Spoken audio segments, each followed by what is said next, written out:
अस्सलाम वालेकुम नाज़रीन, सरा बरकत आपसे मुखातिब है। दो तीन अहम तरीन खबरें हैं, लेकिन एक बहुत ही खौफनाक खबर है, बहुत डरावनी खबर है, बल्कि आप यूं समझ लीजिए कि बहुत ही ज्यादा खौफनाक खबर है, जहां पर बुनियादी हुकूक खत्म कर दिए गए हैं शहरियों के और सिविलियंस को मिलिट्री कोर्ट्स के हवाले कर दिया गया है। यानी पाकिस्तान की तारीख का ये एक ऐसा फैसला आया है जिसमें बुनियादी हुकूक रौंद दिए गए हैं।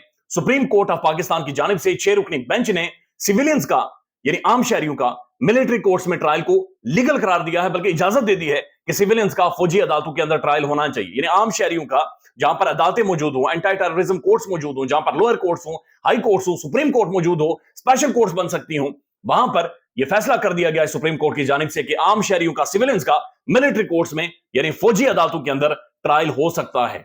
यह गैर मामूली फैसला है, बहुत ही गैर मामूली फैसला है। और ये सारे वो सिविलियंस हैं, वो लोग हैं आज जो 9 मई के मामले में गिरफ्तार हैं, कि जिनके बारे में ये कहा जाता है कि उन्होंने अहम तरीन तनसीबात के ऊपर हमला किया है, और उनके बारे में सुप्रीम कोर्ट का यह फैसला आया है कि उन्हें फौजी अदालतों के अंदर उनका ट्रायल हो सकता है और फौजी अदालतों में उनके हवाले से मामला चलाए जाएं। अब ये अहम तरीन मामला है, चूंकि इस मामले को लेकर पाकिस्तान के दो brilliant legal mind, legal visit, Pakistan की प्रोमिनेंट लीगल पर्सनैलिटीज लतीफ खोसा साहब और एतजाज अहसन साहब सुप्रीम कोर्ट में गए थे, और वहां पर जाकर उन्होंने ये इस्तदा की थी कि असल में जब आप सिविलियंस को फौजी अदालतों के हवाले कर देंगे तो ये इंसानी बुनियादी हुकूक मुअत्तल हो जाते हैं, बुनियादी हुकूक मुअत्तल हो जाते हैं। वहां पर ना तो कोई बातचीत की जाती है, ना आप आर्गुमेंट कर सकते हैं, ना ट्रायल दे सकते हैं। उनका जो बुनियादी राइट है वो छीन लिया जाएगा। तो आप कैसे सिविलियंस को मिलिट्री कोर्ट्स के हवाले कर सकते हैं? तो इसके ऊपर सुप्रीम कोर्ट के 5 रुकनी बेंच का फैसला आया था, और उन्होंने सिविलियंस का ट्रायल मिलिट्री कोर्ट में कलअदम करार दिया था। उन्होंने कहा था ये गलत है, बिल्कुल नहीं होना चाहिए। लेकिन उस फैसले के बाद सुप्रीम कोर्ट के अंदर ही 6 रुकनी बेंच बना, जिसे सुप्रीम कोर्ट के मौजूदा चीफ जस्टिस काजी फाइज ईसा साहब ने बनाया, जिसके सरबराही जस्टिस तारिक मसूद साहब काजी फाइज ईसा साहब के बड़े करीबी दोस्त कर रहे थे। और उन्होंने आज अपने ही सुप्रीम कोर्ट के फैसले को उड़ाकर बाहर फेंका है, और उन्होंने कहा कोई मसला नहीं है जी, सिविलियंस का मिलिट्री कोर्ट में ट्रायल होने दें, और ये अब कितना जल्दी ट्रायल होगा, कितना तेजी से ट्रायल होगा, कितनी सख्त सजाएं होंगी, वो आप आने वाले टाइम में देखेंगे। लेकिन बुनियादी हुकूक आज खत्म कर दिए गए हैं। आप यूं समझ लीजिए कि ये जस्टिस तारिक मसूद साहब ये वही जस्टिस है जिनके खिलाफ कुछ खवातीन एक खातून शिकायत लेकर आई थी सुप्रीम जुडिशियल काउंसिल में, और वहां पर काजी फाइज ईसा साहब को गुस्सा चढ़ा था, और गुस्से में उन्होंने उस खातून को कहा था कि तुम्हें वहां पर पहुंचा देंगे कि जहां से तुम वापस नहीं आओगी, मैं तुम्हें घर यहां से नहीं जाने दूंगा।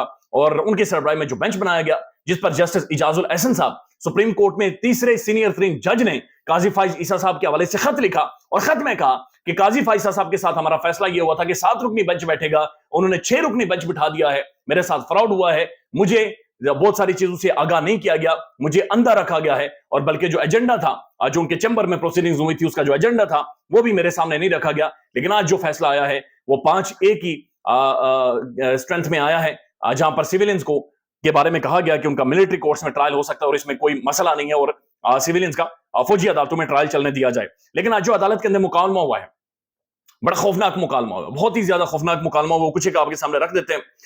वहां पर सलमान अकरम राजा साहब उन्होंने अदालत के सामने यह कहा कि आर्मी एक्ट की सेक्शन 2(1)D 1967 में आई, यानी जिस शिक के तहत, जिस सेक्शन के तहत आप सिविलियंस का फौजी अदालतों में ट्रायल कर रहे हैं, ये 1967 में आई है। पाकिस्तान का जो आइन है, जो बुनियादी हुकूक देता है, ये 1973 में आया है। लिहाजा आइन जिसने बुनियादी हुकूक दिए हैं वो बाद में आया, ये जो सेक्शन है ये 1967 में आई, लिहाजा ये इसकी कोई हैसियत नहीं है आज के दौर में। लिहाजा इसको आप सिविलियंस का मिलिट्री कोर्ट में ट्रायल नहीं कर सकते, ये इंसानी बुनियादी हुकूक के खिलाफ है जो पाकिस्तान का आइन देता है। तो इसके ऊपर जो जस्टिस साहब हैं तारिक मसूद साहब, उन्होंने क्या कहा, वो कहते हैं एक तो ये बुनियादी हुकूक हमें पता नहीं कहां लेकर जाएंगे। ये काजी फाइसा साहब और यही वो जजेस हैं जो बुनियादी हुकूक के बारे में बातचीत करते रहे, जो बुनियादी इंसानी हुकूक के ऊपर तकरीरें करते रहे, जो बुनियादी इंसानी हुकूक के ऊपर नोट्स लिखते रहे। लेकिन आज बुनियादी इंसानी हुकूक को पामाल करके, कांटा लगाकर, खल्ली वल्ली रद्दी की टोकरी में फेंककर सिविलियंस को फौजी अदालतों में ट्रायल के हवाले से बाकायदा से उन्हें कहा कि जनाब इसे लीगल करें, ट्रायल इनका होना चाहिए। अब जो मुकालमा हुआ है वो बहुत खौफनाक किस्म का मुकालमा हुआ है। सुप्रीम कोर्ट में फौजी अदालतों में सिविलियंस के ट्रायल कालादम करार देने के फैसले के खिलाफ इंट्रा कोर्ट अपील पर समाअत शुरू। साबिक चीफ जस्टिस जवाद एस खाजा ने बेंच के सरबराह जो जस्टिस काजी फाइसा साहब के दोस्त हैं तारिक मसूद साहब पर एतराज उठा दिया। मिलिट्री कोर्ट्स केस के बेंच के सरबराह जस्टिस तारिक मसूद पर एतजाज एहसन पर जो एतराज किया, यानी जो तारिक मसूद साहब है उनके ऊपर जो एतराज किया गया माजरत के साथ, उस पर लतीफ खोसा साहब ने उनसे यह कहा कि जनाब आप बेंच से अलग हो जाएं। तारिक मसूद साहब, आपके ऊपर एक जो पटिशनर हैं उन्होंने एतराज कर रखा, लिहाजा आप बेंच से साइड पर हो जाएं। आप बेंच से साइड पर होंगे तभी ये फ्री एंड फेयर मामला होगा। तो इस पर जो तारिक मसूद साहब है उन्होंने जवाब दिया लतीफ खोसा साहब को, नहीं होता बेंच से अलग, आप क्या कर रहे हैं? नहीं होता बेंच से अलग, آپ کیا کر لیں گے؟ اس پر لطیف کھوسا صاحب نے کہا کہ سر یہ آپ کیسے بات چیت کر رہے ہیں؟ آپ بیٹھ کر ہمارے اعتراضات کے باوجود کیس سن رہے ہیں، آپ کو نہیں کیس سننا چاہیے؟ تو اس پر جج صاحب نے کہا تو آپ کیا چاہتے ہیں میں کھڑا ہو کر سماعت کروں؟ یعنی یہ عجیب و غریب قسم کا مکالمہ تھا جو کہ سپریم کورٹ کے اندر ہوا ہے. بہت سارے لوگ اسے رپورٹ کر رہے ہیں کہ جسٹس طارق مسعود اپنے نوٹ میں فوجی عدالتوں کے بارے میں رائے دے چکے ہیں. لطیف کھوسا میں نہیں ہوتا بینچ سے الگ، جو کرنا ہے کر لیں، اب بیٹھ کر ہمارے اعتراضات سن رہے ہیں. تو اس پر جج نے کہا کہ میں بیٹھ کر نہیں تو کھڑے ہو کر آپ کے اعتراضات سنو. یہ وہی معاملہ ہے جس کے بارے میں اعجاز حسن صاحب یہ کہتے رہے کہ سویلینز کو اگر فوجی عدالتوں کے حوالے آپ کریں گے تو ان کے بنیادی حقوق سلب ہو جائیں گے، اور وہاں پر انہیں نہ تو آرگومنٹ کرنے دیا جائے گا، نہ صفائی پیش کرنے دی جائے گی، نہ بات چیت کرنے دی جائے گی.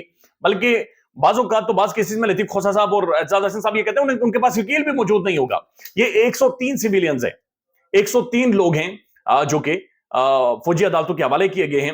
اور جب جن میں عمران خان صاحب کے جو بھانجے ہیں حسان نیازی صاحب، وہ بھی اس کے اندر شامل ہیں. اور آج یہ فیصلہ کر لیا گیا ہے کہ جناب ان کا وہاں پر ٹرائل ہوگا. اس سے پہلے آپ کو یاد ہوگا کہ پاکستان کے بہت سارے تجزیہ کار یہ کہتے رہے کہ فیصلہ ہو چکا ہے کہ عدالتیں جو مرضی فیصلہ کریں، معاملہ تو ملٹری کورٹس میں ہی چلایا جائے گا، معاملہ تو فوجی عدالتوں میں ہی چلایا جائے گا، اور وہی فیصلہ ہو چکا ہے.